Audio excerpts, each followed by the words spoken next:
Live हो रहा है।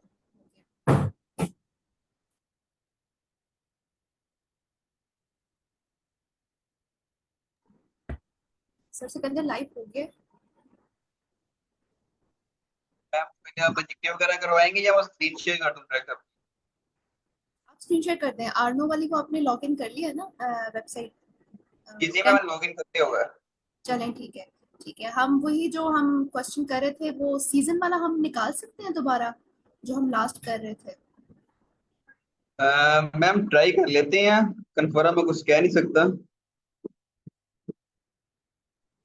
चलें ठीक है, ट्राई अगर होता है, नहीं तो फिर सबके माइंड में तो आई थिंक होगा, उसी को हम कंटिन्यू कर लेते हैं।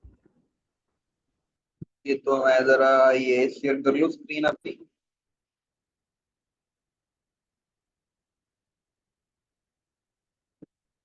Read then speak.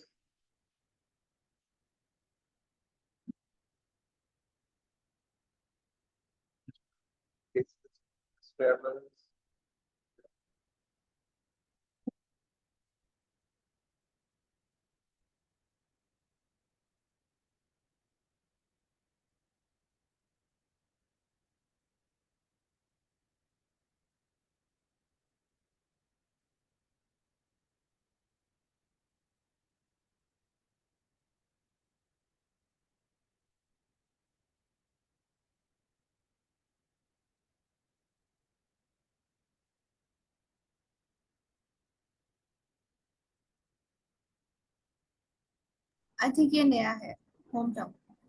जी मैम ये नहीं है। चले, कौन स्टार्ट करना चाहेगा?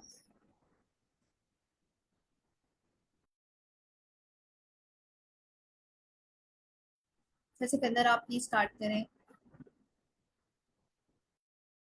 मैम मैं स्टार्ट करूंगा आज। थोड़ा सा ट्राई करें।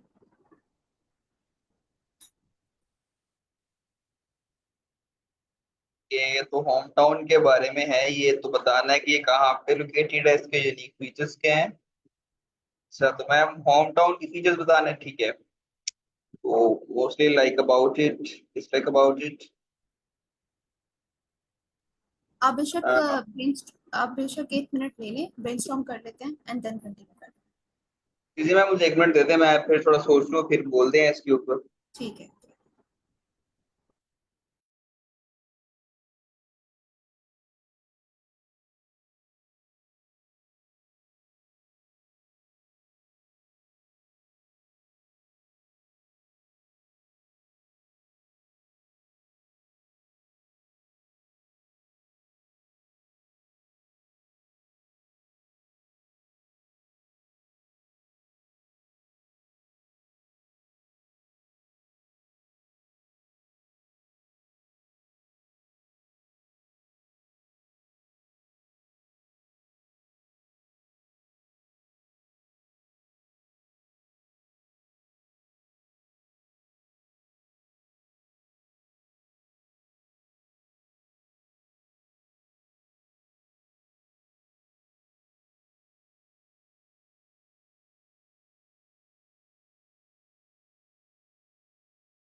अस्सलाम वालेकुम। एक्चुअली मैंने एक मेथड एक्सप्लोर किया है कि आप ब्रेनस्टॉर्म जब करते हैं तो एक ग्रिड बना लें माइंड में, और या आप प्रैक्टिस के लिए जस्ट पेपर पे ही बना लें, ताकि थोड़ी प्रैक्टिस हो जाए तो आप माइंड में भी वो ग्रिड बना के आइडियाज़ पॉपुलेट कर सकते हैं। अगर आप मुझे अलाउ करें स्क्रीन शेयर करना तो मैं आपको थोड़ा सा बता सकती हूँ। जरूर मैम, मैं हूं ना।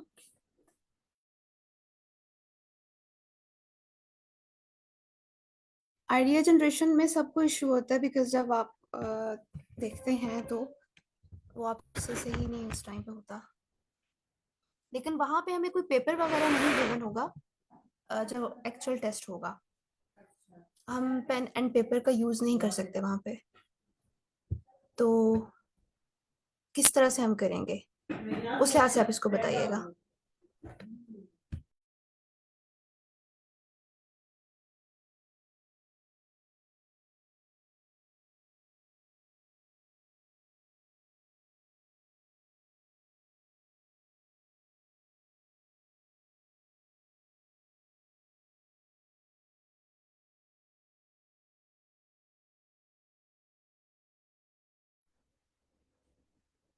मेरी स्क्रीन शेयर हो रही है? जी मैम हूँ ना, और आपकी स्क्रीन शेयर हो रही है। अच्छा, अभी मैंने एक रिसेंटली इसकी एक एग्जांपल की है। हाँ, ये इसकी एग्जांपल देखी थी कि किसी ने लिखा हुआ था, एक्सप्लेन किया हुआ था यूट्यूब वीडियो में कि आप 30 सेकेंड्स का टाइम को किस तरह एक यूटिलाइज कर सकते हैं एक ग्रिड में और आइडियाज पॉपुलेट कर सकते हैं। मेरी आवाज आ रही है ना? तो यस यस। इसमें आप देख सकते हैं कि शुरू में जो एक टेम्पलेट वर्ड इंट्रोडक्टरी लाइन होती है, आप उससे स्टार्ट करें। जैसे इसने लिखा हुआ है कि पार्ट 1 में, या I love this question because as आगे इसने क्वेश्चन इस तरह एड्रेस किया है कि as a father of a 6 year old daughter I am constantly interested in anything having to do with parenting strategy. तो क्वेश्चन जो जिस बारे में था, तो उसने अपने से रिलेट करके और एक इंट्रोडक्टरी लाइन बना दी। तो फॉर एग्जांपल हमारे केस में कोई ऑनलाइन एजुकेशन या टेक्नोलॉजी या इससे रिलेटेड कोई क्वेश्चन आता है, तो हम इस तरह स्टार्ट ले सकते हैं कि या I love this question because as a young student of technology I always explore the innovative learning skills and opportunity to um, quickly adopt the new environment। ये कुछ इस तरह आप बना के लिख सकते हैं। फिर नेक्स्ट जो है, वो अगर वो आपसे पूछ रहा है कि आप इससे एग्री या डिसएग्री करते हैं या आपका ओपिनियन मांग रहा है, तो फिर आपने उसके बारे में लिखना है कि यस आई एग्री, या फिर आप ये लिख सकते हैं कि आई स्ट्रांगली बिलीव दैट। और जो क्वेश्चन होगा उसको दोबारा से सिनोनिम्स के साथ लिख के और फिर आगे अपनी रीजंस बताएंगे। इसने जैसे एंड किया है for a couple of reasons, तो हम ये भी लिख सकते हैं for numerous advantages, for numerous benefits. ठीक है। ठीक है, थैंक यू मैम हूँ ना। यस, इस तरह से आप उसको स्टार्ट कर सकते हैं, डिफरेंट फ्रेजेस आप ऐड कर सकते हैं, जैसे this question is pretty like good and well this is a lovely question, मतलब इस तरह से कुछ भी आप स्टार्टिंग लाइन जो है ना ले सकते हैं, ताकि एक दफा आपका माइंड जो है वो हो जाए, बूस्ट हो जाए। यस, आप इस तरह से कर सकते हैं। तो अगर अब होम टाउन की प्रैक्टिस अगर इस पे करनी है तो हम कर सकते हैं। I am straight to share with you. हाँ, या इस तरह से कर सकते हैं कि well this is an interesting question, या I am hmm. Sure to share with you. Yes.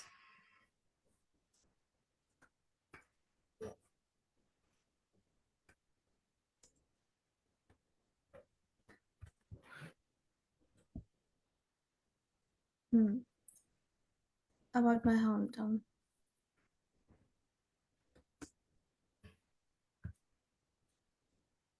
आगे होम टाउन के बारे में एक वो जनरल आइडियाज अगर हैं, तो वो हम इस तरह लिख सकते हैं कि home town home towns are hold immense importance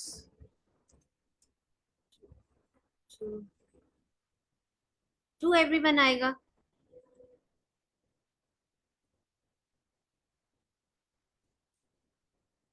in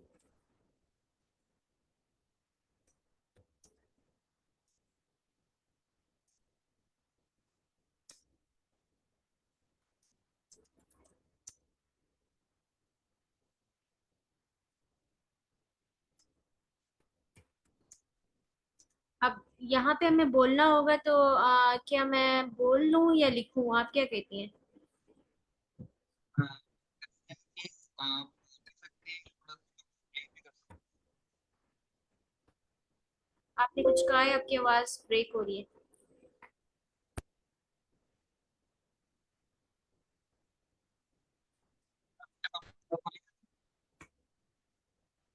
location बताएं अपने होम टाउन की। अब एक इतनी बोरिंग सी लोकेशन अगर आप बताएंगे तो थोड़ा सा वो हो जाएगा कि कोई भी इंटरेस्ट नहीं लेगा, तो आप इसको ये लिखें कि I live in. Sorry to cut you ma'am Maimoona, actually I was disconnected. So अच्छा, आप क्या कह रही थी? क्या कह रही हैं आप? मैं बीच में डिस्कनेक्ट हो गई थी। I actually lost my connection. तो अच्छा। आप क्या कह रहे थे? अच्छा, मैं ये कह रही थी कि ये लाइन जो थी, home town hold immense importance in everyone's life, तो ये लाइन करेक्ट है ना? Yes, yes. हमें इस तरह से स्ट्रेटेजाइज करना है। अभी तो आप बिल्कुल ठीक इस चीज को कर रही है ना कि लिख के आप एक दफा इसको प्रैक्टिस कर सकते हैं या हम वो चीज कर सकते हैं। लेकिन और आई थिंक इससे हमारा ब्रेन ट्रेन हो जाएगा। लेकिन ओरिजिनल टेस्ट में हमारे पास जो है वो कोई इस तरह की चीज नहीं होगी कि हम साइड पे नोट्स में लिख सकें या अपने बुलेट पॉइंट्स लिख सकें, जिस तरह से आइल्स में होता है ना कि आप को वो क्यू कार्ड्स देते हैं और आप लिख सकते हैं एंड देन उससे फिर पॉइंट जनरेट कर सकते हैं।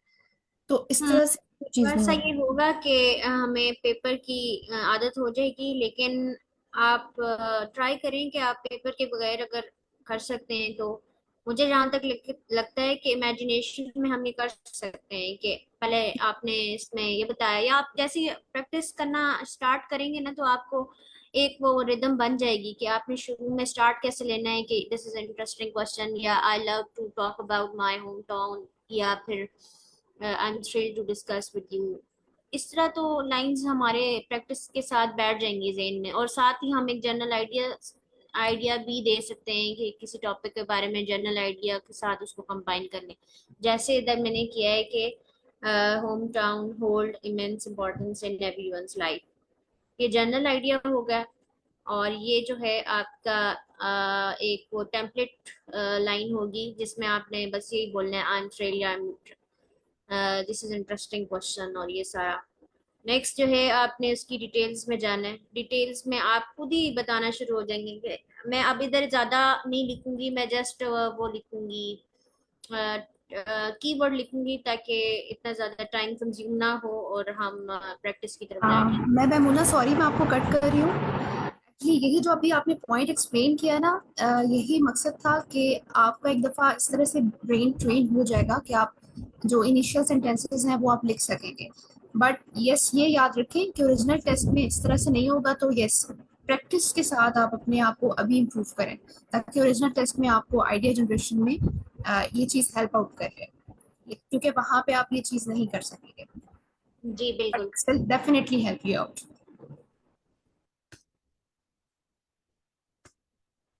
अच्छा मैम मेरा यहाँ पे क्वेश्चन है। जी जी। डिजिटल टेस्ट में तो हमारे पास मैक्सिमम 20 सेकंड होते हैं, तो इतना कुछ हम कैसे सोच लें?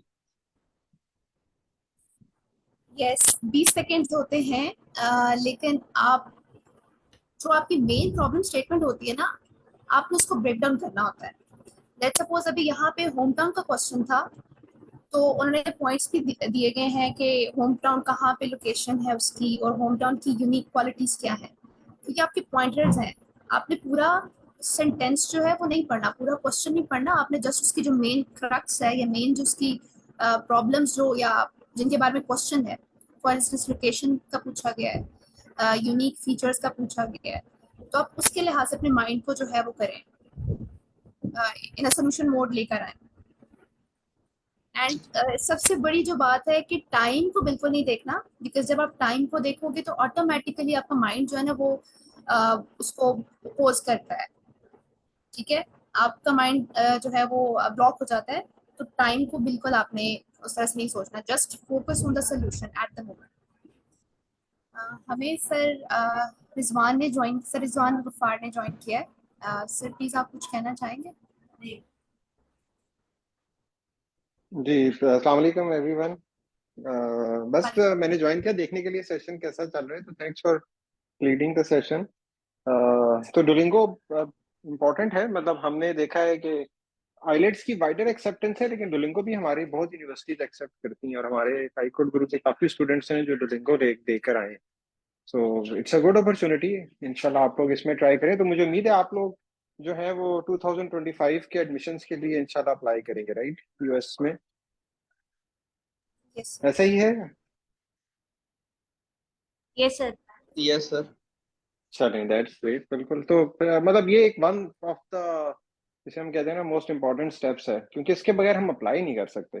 जिस तरह जीआरई है, ऑप्शनल है, बाकी सारी चीजें हैं, हम कहते हैं आप अपना प्रोफाइल बिल्डअप करें, अपना हैकाथॉन्स में जाएं, कोडिंग इम्प्रूव करें, तो वो सारी चीजें ऑप्शनल है, लेकिन लैंग्वेज टेस्ट तो मस्ट है, चाहे आइलेट्स है या डुलिंगो है, ये तो हमें देना ही होता है। इसके बगैर तो अप्लाई नहीं कर सकते, तो ये फर्स्ट स्टेप है। इसलिए हम जनरली कहते हैं कि जब आप इन एग्जाम्स की तैयारी कर रहे हो ना, आईटेट्स की या डुलिंगो की, तो सिर्फ इस पे फोकस करें। 1 महीना, 1.5 महीना, 4 हफ्ते, 6 हफ्ते, जितना आप देना चाहते हैं, फोकस ऑन इट। इसमें एक अच्छा आपका स्कोर आ जाए तो फिर चीजें आगे आसान हो जाती हैं। तो और इसमें ना थोड़ा सा पार्टिसिपेट करें, स्पेशली ये जो मॉडरेटर जिसको टीच करते हैं, आप लोग भी कोशिश करें नेक्स्ट सेशन में जो नहीं टीच कर रहे, टीच करें इसको।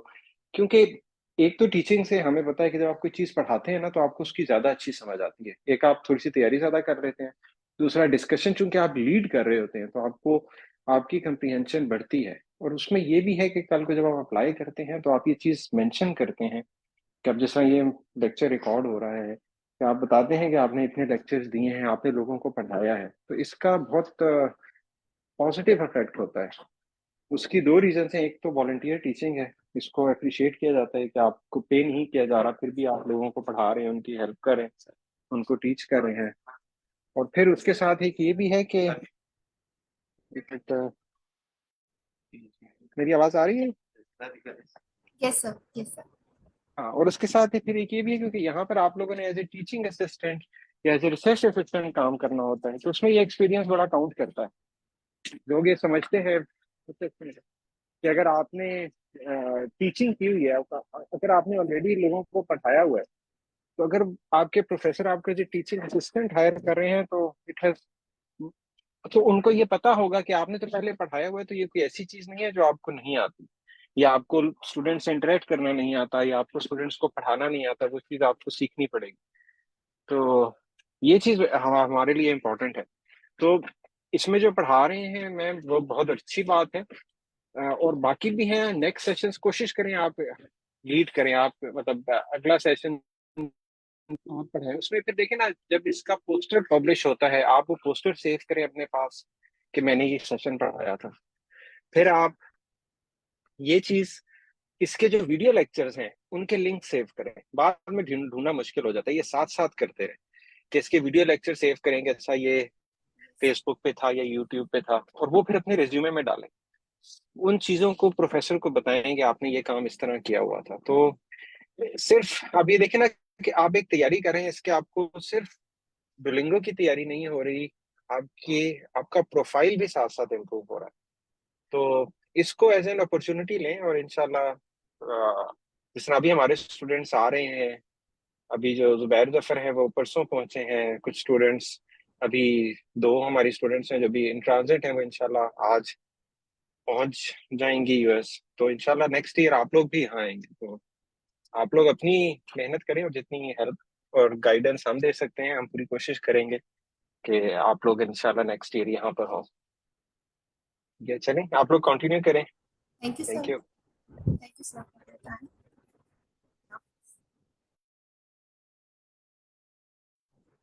Okay. मैं हूँ। जी मैंने कंप्लीट कर लिया। अब कोई प्रैक्टिस करना चाहता है तो कर ले। आप खुद ही स्टार्ट करें। अच्छा, this is an interesting question and I am thrilled to share with you about my hometown. Hometown holds immense importance in everyone's life because you live and spend your whole life together with your family and friends.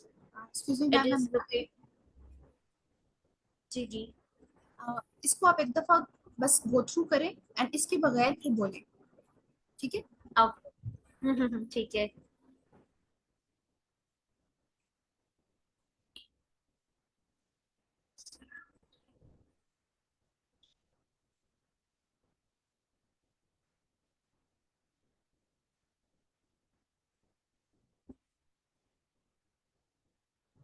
Sir Sikandar meanwhile जो है वो screen share कर देंगे, आप अपना time लें, इसको एक दफा बस देखें एंड खुद बोलें. ठीक है. I'm thrilled to share with you about my hometown. Hometown holds immense importance and significance in one's life because you spend your whole life together with your friends and family, and you study there, and enjoy the facilities.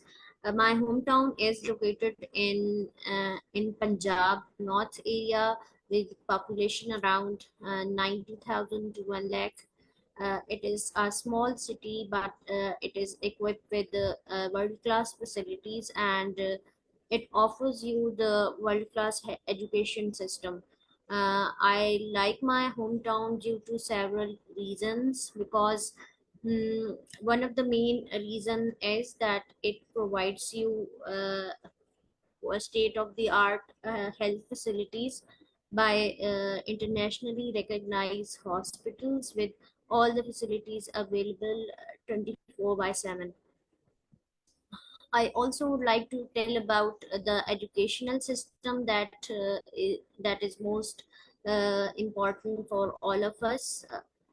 It provides state-of-the-art, world-class universities, as good education, good colleges, and research-oriented institutes that are constantly providing students to learn and equip with the latest technologies.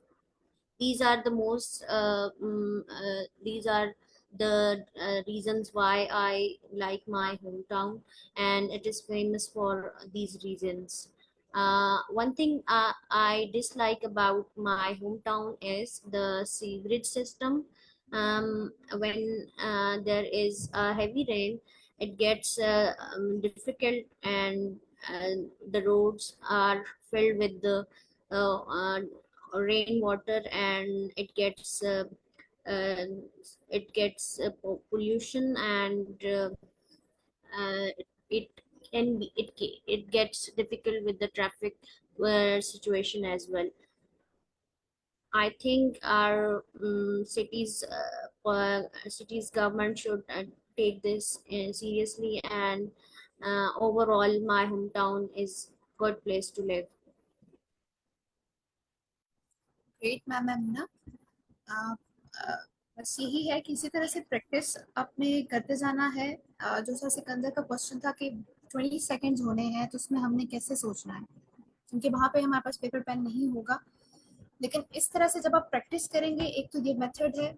दूसरा method ये है कि on the go आपने सिर्फ जो main points हैं, जैसे अब यहाँ पे लोकेशन की बात की गई है फर्स्ट क्वेश्चन में, फिर सेकंड में यूनिक फीचर्स, थर्ड में ज़्यादा आपको क्या पसंद है एंड डिसलाइक क्या करते हैं आप, तो इस तरह से उसके अकॉर्डिंग बस एक वर्ड आपने देख लेना है और फिर आगे सेंटेंस उसके अगेंस्ट बना देंगे. तो ये करना है.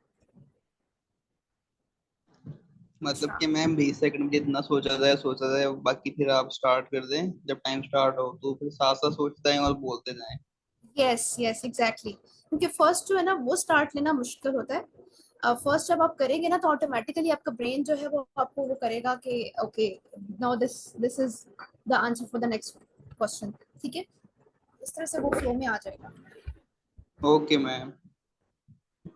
चला. एंड मैम मुना, आपकी बस एक मिस्टेक थी, वो आई थिंक आप पोल्यूटेड कह रही थी डिसलाइक वाले क्वेश्चन में, जो लास्ट वाला है उसमें आप उसको कह सकती हैं मडी हो गया था, या इस तरह से आपकी जो बारिश की वजह से it becomes muddy due to the rain, heavy yes. And इस तरह से आप कर सकते हो उस चीज को।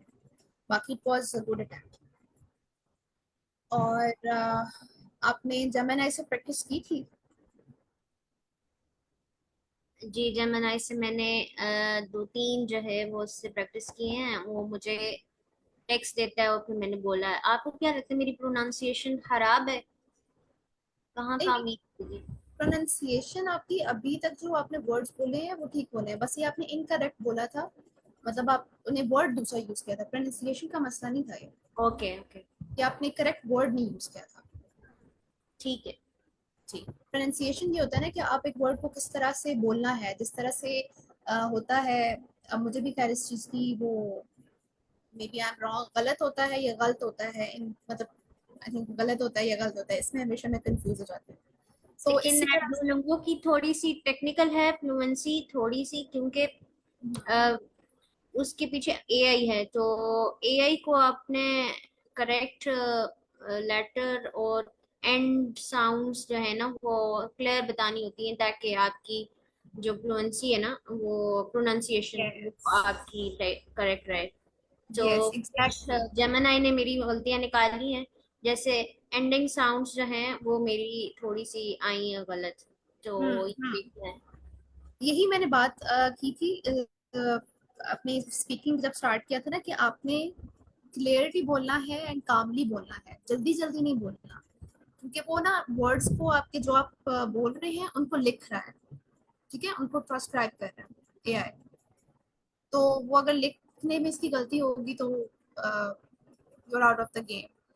तो बस इसलिए कोशिश करनी है कि अपने वर्ड्स को आप क्लियरली बोलें एंड कामली बोलें, ठीक है, with whatever the accent is, आप या pronunciation is Indian, American, British, जिसको फॉलो करना चाहते हैं। अच्छा, हम क्विकली कर लेते हैं। आज मुझे एक्चुअली थोड़ा जल्दी लीव करना है, I have an urgent meeting after this. तो जो हम एडजेक्टिव्स वाली चीज़ थी, एडजेक्टिव्स और प्रोपोजिशंस और आर्टिकल के बारे में हम थोड़ा सा देख लेते हैं, एक ओवरव्यू ले लेते हैं। मुझे बस 2 मिनट दीजिएगा, स्क्रीन शेयर करती हूँ।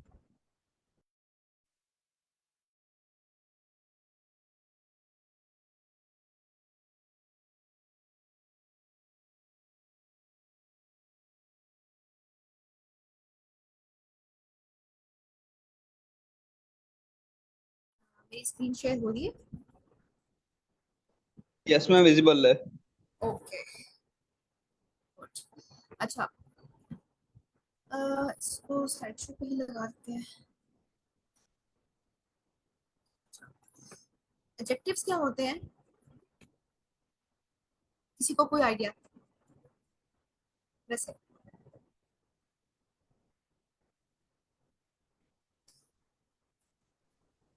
नो मैम, कोई आइडिया नहीं। Adjective add to some nouns और ब्यूटीफाई देम और डिस्क्राइब द क्वालिटी।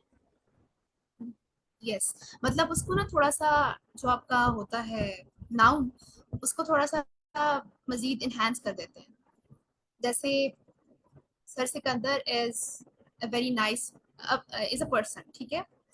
अब is a very nice person, जब आप नाइस का एडिशन करेंगे तो ये आप क्या कर रहे हैं, आप एक पर्सन की जो है वो क्वालिटी को लाइक उसको इनहेंस करके आप बता रहे हैं, ठीक है। तो एडजेक्टिव बिल्कुल इसी तरह से ही है, कि जो नाउन्स को थोड़ा सा मॉडिफाई कर देते हैं या नाउन्स को डिस्क्राइब करते हैं। और this person, the person standing over there is very tall, ठीक है। और दैट टॉल मैन, अब यहाँ पे दैट टॉल मैन, मैन जो है वो आपका नाउन है, टॉल जो है वो बता रहा है कि अच्छा वो लंबा आदमी, एक उसकी एक स्पेसिफिसिटी को बता रहे हैं, ठीक है, या डिस्क्राइब कर रहे हैं आप उस नाउन को, उस बंदे को, कि अच्छा वो लंबा है, टॉल है, ठीक है। बाकी हमारे पास यस एग्जांपल्स जिस तरह से आप देख रहे हैं कि the blue sky is very clear today. अब यहाँ पे वो उसका स्काई को एक्सप्लेन करें कि अच्छा ब्लू स्काई है, किसी दिन क्लाउडी स्काई भी होता है, किसी दिन आपका क्या से कहते हैं येलो स्काई भी होता है, ठीक है। She has a beautiful voice, तो यहाँ पे आप वॉइस को एक्सप्लेन करें, she has beautiful voice, like voice को आपने थोड़ा सा डिस्क्राइब, उसकी क्वालिटी को इनहेंस कर दिया नाम को। और he bought a new car, यहाँ पे आप कार को बता रहे हैं कि अच्छा कार जो है वो कौन सी भाई कार, तो न्यू है, ओल्ड है, जो है मतलब किस तरह की कार है, लीज्ड कार है। तो एडजेक्टिव्स हमेशा वो होते हैं जो आपके नाउन को इनहेंस कर देते हैं या नाउन को मजीद डिस्क्राइब कर देते हैं, ठीक है, कुछ क्वालिटीज ऐड करके, कुछ लाइक इस तरह की चीजें ऐड करके जिससे वो नाउन जो है ना वो मजीद प्रोमिनेंट हो जाता है, ठीक है। अच्छा, अब इसमें कोई एग्जांपल बताना चाहेगा, अपनी तरफ से कोई एग्जांपल बताए। resilient, hardworking, charismatic. Yes yes. और सर सिकंदर, आप कोई सेंटेंस बोलना चाहेंगे?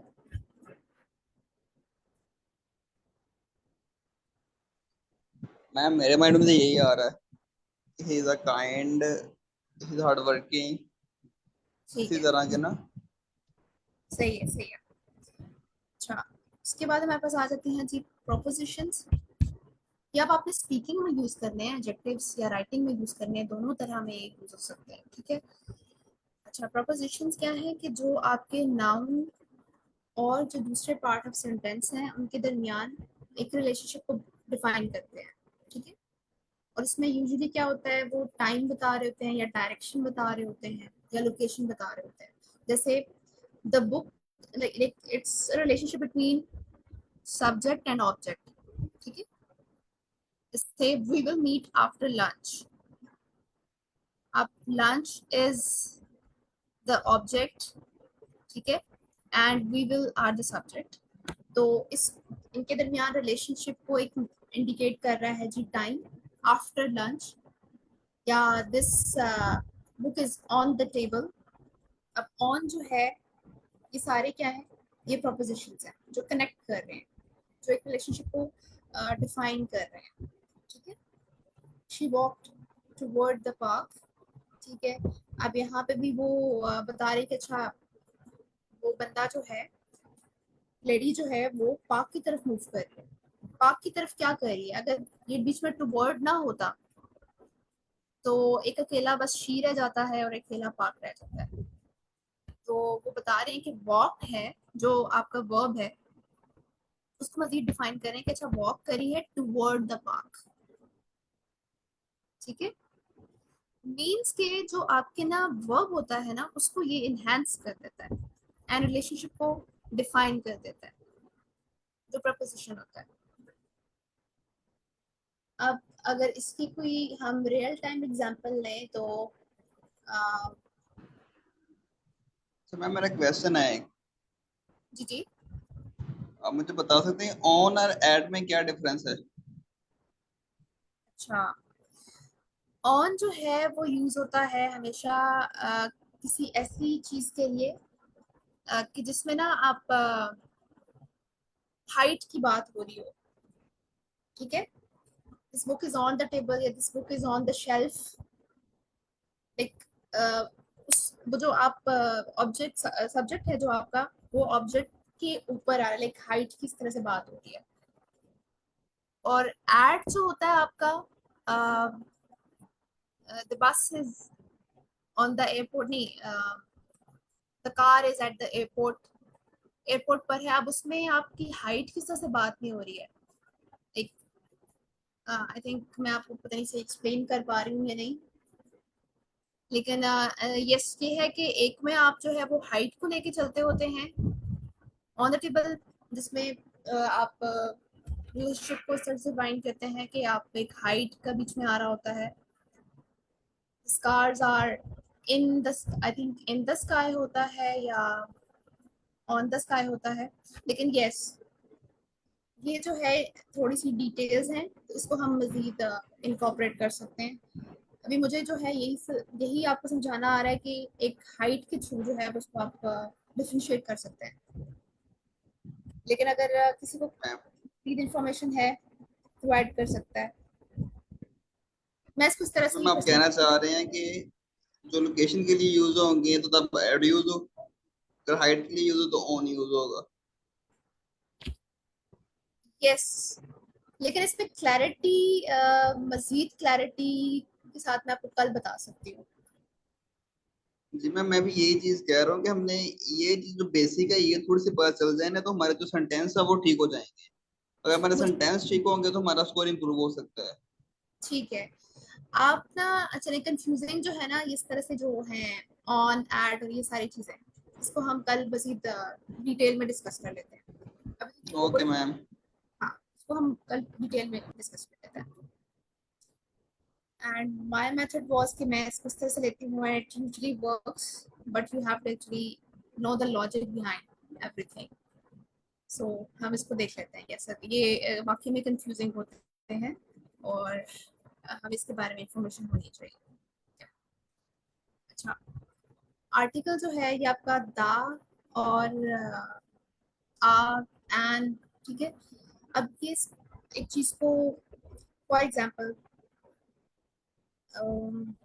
मैन इज स्टैंडिंग, ये एक आपका सेंटेंस है। The man is standing. अब द मैन जो है ये उसको मजीद स्पेसिफाई कर रहा है कि अच्छा कोई खास बंदा है, ठीक है। तो उसकी आप स्टार्ट में जो है वो द आर्टिकल लगाते हैं। आ बर्ड इसी तरह से, I saw a bird in the garden. Like अब ये भी एक किसी भी लाइक बर्ड को कर रहा है, ये एक स्पेसिफिक उसको नहीं कर रहा, ठीक है। I saw a bird, I saw humming bird, let's suppose in the garden. लेकिन अगर आप बताना चाह रहे हैं कि the bird was chipping in the morning, तो वो आप एक स्पेसिफिक बर्ड के बारे में बात कर रहे हैं, द बर्ड, ठीक है। And he ate an apple. तो ये आपको पता है कि ए ई आई ओ यू बॉल्स के पहले जो है वो अगर हम आर्टिकल ऐड करना चाह रहे हैं तो वो एन होता है।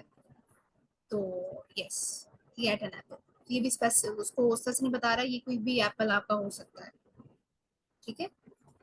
दा जो है वो बहुत स्पेसिफिक होता है, अ, किसी चीज की स्पेसिफिसिटी को एक्सप्लेन करने के लिए। बाकी आ और जो एन है वो जेनेरिकली यूज होते हैं, वो स्पेसिफिक नहीं होते हैं, ठीक है। और ये नाउन्स के साथ, यस ऑफ कोर्स, कैट आपका नाउन है, बर्ड, एप्पल नाउन है, तो उससे पहले ये यूज होते हैं। इस पे कोई question? No ma'am. I think इसमें कोई कंफ्यूजिंग चीज नहीं है। जी बिल्कुल प्रपोजिशंस मैम। में, प्रपोजिशंस में वाकई में कंफ्यूजिंग चीज होती है।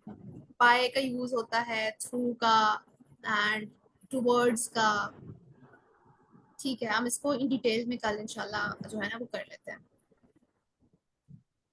बाकी आई थिंक जो था फर्स्ट वन, एडजेक्टिव्स जो थे उसकी भी एक लिस्ट हम कल देख लेते हैं, मैं शेयर कर दूंगी चैनल में, जो आप एडजेक्टिव्स यूज कर सकते हैं। जैसे भी मैम मेमूना ने थोड़े हमें हाईलाइट करवाए हैं, चार्मिंग और intelligent and hard working, resilient, yes इस तरह के। ओके, सो उर्दू में जो हम इसम मारफा और इसम नकरा यूज करते हैं ना, इसम मारफा जो होती है वो मारूफ चीज, मतलब जो खास चीज, उसके लिए फिर हम जो है वो दा लगाएंगे। एंड है, अगर तो वो अनकॉमन चीज है, कोई आम सी चीज है, एक लड़का है, एक लड़की है, तो उसके लिए हम दा यूज नहीं करेंगे, वो इसम नकरा हो जाएगी। और जो जितने भी मार्फा हैं उनके साथ दा यूज करेंगे। ये मेरे जहन में आ रहा था तो मैंने शेयर किया। यस, ये आपने उर्दू का हमें लेसन याद करवा दिया है, इसम मारफा, इसम नकरा। ओके, तो ठीक है। इस तरह से बिल्कुल जैसे आपकी कोई भी फेमस, कोई भी फेमस आप जगह कह लें, उसके साथ भी एक इसको प्रॉपर वर्ड्स में लिखते हैं, यस। जैसे कोई फेमस पर्सनालिटी है, एल्बर्ट आइंस्टाइन है, या न्यूटन है, या कायदे आजम मोहम्मद अली जना है, तो उनका आप हमेशा जो फर्स्ट लेटर्स होते हैं वो एक कैपिटल में लिखते होते हैं। या और कोई भी जो हिस्टोरिकल प्लेसेस होते हैं उसके भी कैपिटल में आप लिखते होते हैं, ये भी एक हमें कॉमन मिस्टेक करते होते हैं। तो यस, ये भी आती है। कि हम सर सिकंदर आप कंटिन्यू करते हैं। जी जी मैं कर लूंगा। Thank you.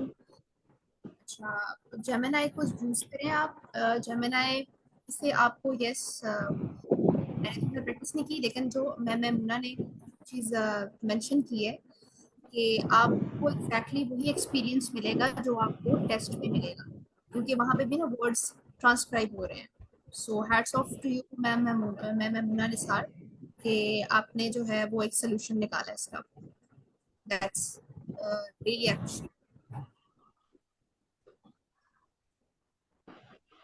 Thank you Maimuna कह रही शाज़बा मैम। अच्छा, एक ही बात मैंने आपसे करनी थी कि आपने एंजाइटी या वो लेजीनेस फेस की थी। अब मुझे तैयारी में थोड़ी सी हो रही है क्योंकि मेरा दिल नहीं कर रहा कि बाकी प्रैक्टिस करूं। कि आपके क्या स्कोर आ रहे हैं? मैंने आठों की प्रैक्टिस की है। एक पैसिव में मेरा आया है राइटिंग में ना 150 टू 160, और एक में आया है 115 टू 130। आई थिंक आप, मेरे ख्याल से तो आप वैसे you are good to go. मतलब अगर आपने टेस्ट रजिस्टर करेंगी ना तो देन आपके पास है, आप उसको हेल्प दे सकेंगे, क्योंकि अदरवाइज जो है ना वो डिले ही करता रहता है बंदा। ठीक है। ठीक है। यस। जी मैम बिल्कुल, इसमें कुछ ऐड करता हूँ। जी जी। मेरा स्कोर 110 से 120 तक रहता है, तो मुझसे भी लेजीनेस आ गई थी, लेकिन अब ये है कि मैंने अपना टेस्ट बुक कर लेना है। इसका ये यस। तरीका होगा कि मैंने आज ना 21 दिन होंगे टेस्ट देने के लिए बुक करने के बाद। फिर हमें पता होगा हमने 21 दिन में टेस्ट देना ही देना है। तो फिर जो हमारी वो लेजीनेस है या हमारे जो खुद की एक्सक्यूजेज होती है ना, जो हम खुद के बस खुद ही बना रहे होते हैं कि तो मैंने ये करना तो इससे मुझसे तैयारी नहीं हो सकी, या मैंने आज ये करना है तो मैं तैयारी नहीं कर सकूंगा, तो फिर हमारे वो खुद ब खुद ही खत्म हो जाती हैं। तो सजेशन यही है कि आप भी अपना टेस्ट बुक कर लें, तो तब आपके पास सिर्फ 21 दिन होंगे, तो देखना फिर आपकी तैयारी अच्छे से होती। यस यस, सर सिकंदर ने बिल्कुल सही हाईलाइट किए। अच्छा सर सिकंदर प्लीज आप कंटिन्यू करें। Sorry I have to leave early, मैं ऑलरेडी वैसे थोड़ी सी लेट हूँ, but thanks for your participation and कल इंशाल्लाह मिलते हैं। हाफिज, टेक केयर। अल्लाह हाफिज ma'am, thank you for joining. Thank you. हाफिज।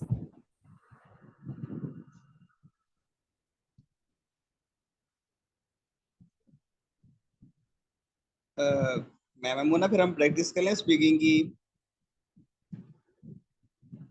जी ठीक है, आप टेंथ मेल में से कोई भी एक निकाल लें।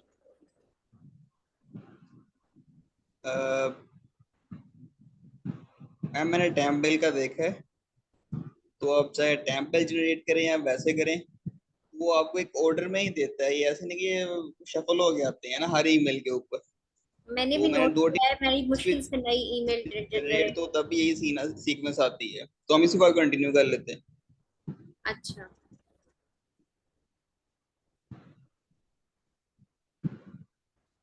तो ये तो हमने कल कर लिया था ये चीज। तो मैम मुझे थोड़ा डिफिकल्ट लगा था, आप इसके बारे में क्या कहते हैं? फेवरेट सीजन, हाँ ये थोड़ा सा मुश्किल है, इतना इजी नहीं है क्योंकि इसके लिए आइडियाज कम मिलते हैं।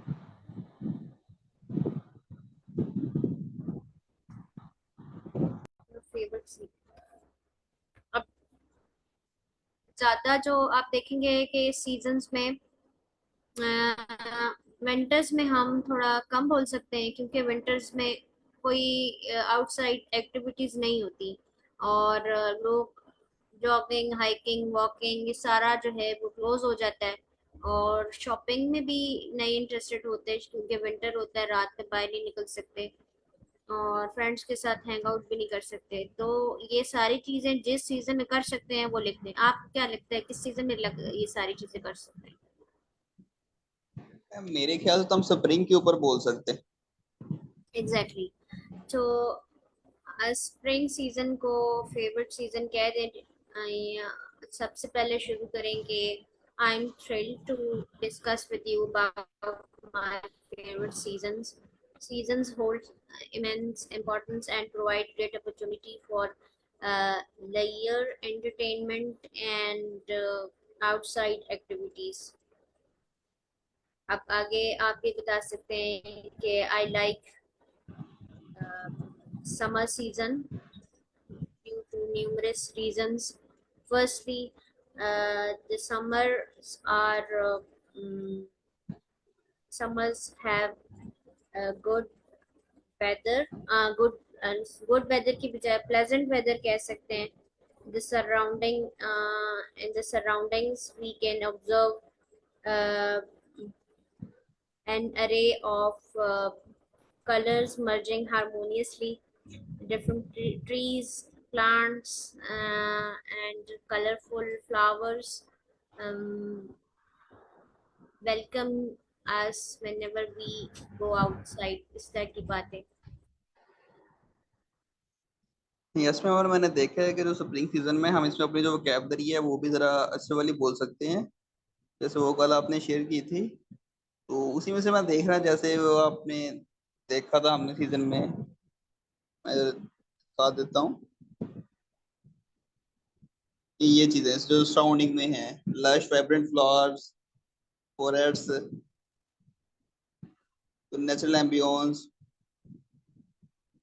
तो ये तो काफी पावरफुल वर्ड्स हैं, तो मेरे ख्याल से हम स्प्रिंग में यूज कर सकते हैं। जी जी बिल्कुल. तो जब भी आपके पास ये क्वेश्चन आए आपने स्प्रिंग ही चूज करना है. जी मैम बिल्कुल, मैं स्प्रिंग की चूज करूंगा।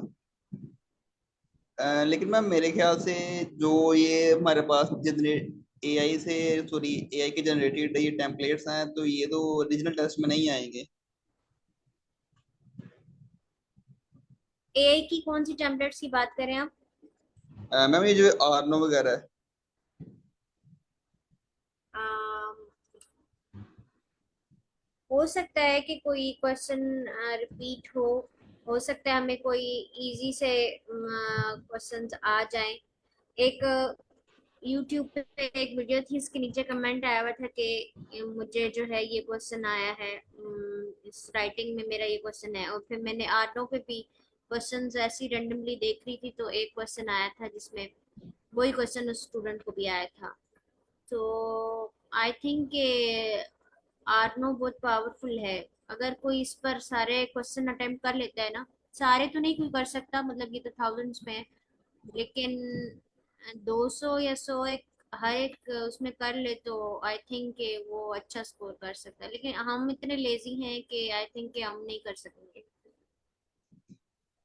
लेकिन मैम लेजीनेस तो ठीक है, लेकिन ये है कि हमने 10 में लाजमी अटेम्प्ट करना है। हाँ जी बिल्कुल, टाइम नहीं है हमारे पास. जी बिल्कुल। इसमें मैं एक और चीज देख रहा था, तो हम जो ट्रिलिंको का टेस्ट है वो 3 दफा अटेम्प्ट कर सकते हैं, मतलब एक ही फीस में हम 3 दफा कर सकते हैं। तो मैं तो ये सोच रहा था कि मैं टेस्ट अपना दूं, तो अगर तो मुझे लगता हो कि मेरा इसमें स्कोर अच्छा नहीं आ रहा, तो अपना मैं इंटरनेट ऑफ कर दूं। इस तरह ही होगा, मैं डिस्कनेक्ट हो जाऊंगा, तो मेरी एक ट्राई तो खैर जाया हो जाएगी, लेकिन मेरे पास फिर भी 2 ट्राइज होंगी। इसके बारे में आप क्या कहते हैं, ऐसा करना चाहिए या नहीं करना चाहिए? अच्छा, अगर इस तरह करने लग पड़े तो फिर तो हमारी कोई भी अटेम्प्ट जो है हम उससे सेटिस्फाई नहीं होंगे. तो ये ना हो कि फिर हम तीनों अटेम्प्ट जाया कर दें. मुझे लगता है कि एक दफ़ा ही प्रैक्टिस अच्छी करके तो फिर दें, ये ज़्यादा अच्छा ऑप्शन है. लेकिन अगर आप ट्राई करना चाहते हैं कि एक अटेम्प्ट खुद से जो है वो डिस्क्वालीफाई कर लें उसको और फिर नेक्स्ट पे मूव करें, ताकि अच्छा वो जो नेक्स्ट अटेम्प्ट होगी वो कब देनी होगी? मैं हम 3 दिन के अंदर अंदर दे सकते हैं। अच्छा अच्छा, ठीक है. जब आप अपना टेस्ट बुक करते हैं तो एक 21 डेज का टाइम होता है, उसके अंदर आपने टेस्ट अटेम्प्ट करना ही करना है। जब आप फर्स्ट ट्राई सीएलए के अटेम्प्ट करते हैं, तो आप किसी वजह से डिस्क्वालीफाई हो जाते हैं या वो आपकी अटेम्प्ट मानी ही नहीं जाती, तो आपने विद इन 3 डेज आपने दोबारा टेस्ट अटेम्प्ट करना होता है। ओके. अच्छा, इसमें बुकिंग कैसे होती है? कार्ड से पेमेंट हो जाती है? जी जी मैम, कार्ड से पेमेंट होनी है। अच्छा. आई थिंक वो एटीएम का कार्ड नंबर वगैरह मांगते हैं,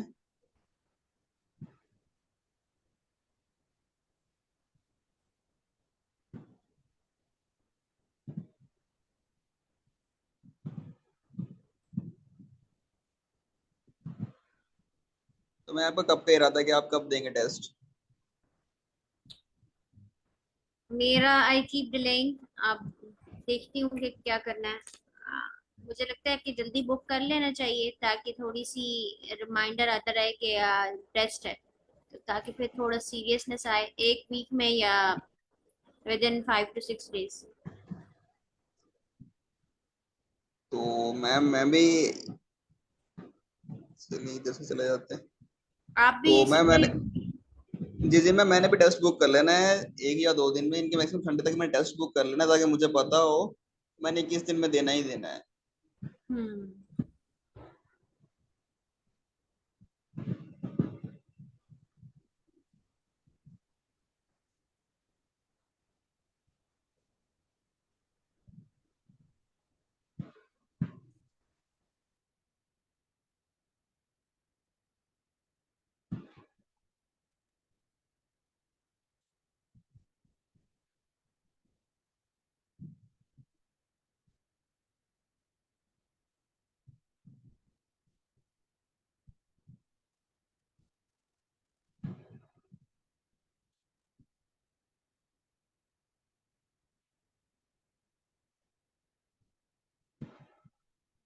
जी मैम, ये एटीएम कार्ड से इजीली परचेज हो जाना है।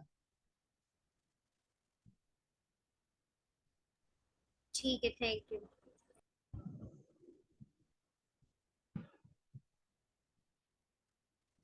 इन्होंने फीस तो ये बताए, लेकिन ये टैक्सेस वगैरह डाल के ना तो ऑलमोस्ट ये 20,000 का पड़ जाता है। अच्छा, ये तो वैसे जी जी। 16 का वैसे सुनना है कि है, अब तो काफी प्राइस बढ़ गई। मैम बेसिकली ऐसे ना, हमने बाहर पेमेंट करनी है ना, तो आई थिंक वो कुछ चार्जेस वगैरह होते अच्छा, बैंक चार्जेस भी होते हैं साथ। हैं। जी जी मैम, ये टैक्स वगैरह लगना ही लगना है जब अपना बाहर पेमेंट करनी है किसी चीज की ना। आई थिंक 15% टैक्स होता है।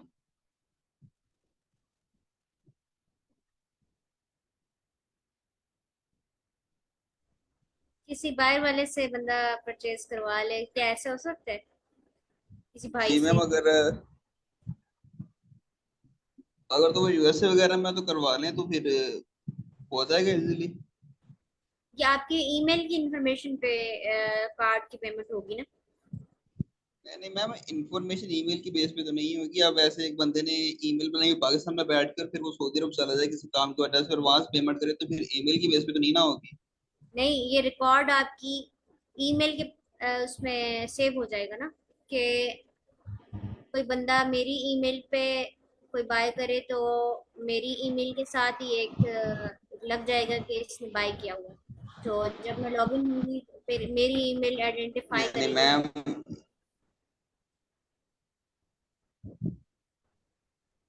मैं जिसको कहूंगी कि मेरी पेमेंट करे तो वो मेरा ईमेल यूज करेगा ना ऐसा।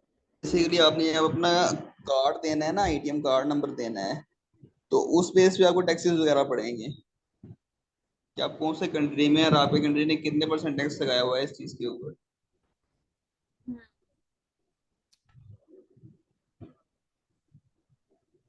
टेस्ट की जब डिटेल्स डालते हैं तो आप लॉगिन करते हैं ना, कि अब आपने टेस्ट की पेमेंट कर दी है, अब आप स्टार्ट करना चाहते हैं टेस्ट जी मैम, आफ्टर। यार जब आप परचेज कर लेंगे ना ये टेस्ट, आई थिंक हम्म। साथ में ना ये जो बास्केट सी बनी हुई है इसकी, हम्म।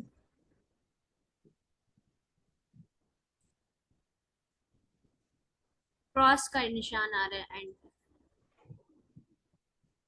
ऊपर तो आई क्रॉस। थिंक सर उस टेस्ट परचेज कर लिया हुआ है। तो हम सुबह उनसे पूछ लेंगे ये क्या सीन है, तो उन्होंने भी 21 डेज कह लें कि परचेज करके रख लिया हुआ था ताकि वो भी बाउंड हो जाए। तो हम सुबह उनसे पूछ लेंगे। ओके, ठीक है। ओके मैम, तो मेरे सेशन का भी टाइम एंड हो चुका है। थैंक यू चलें। For joining.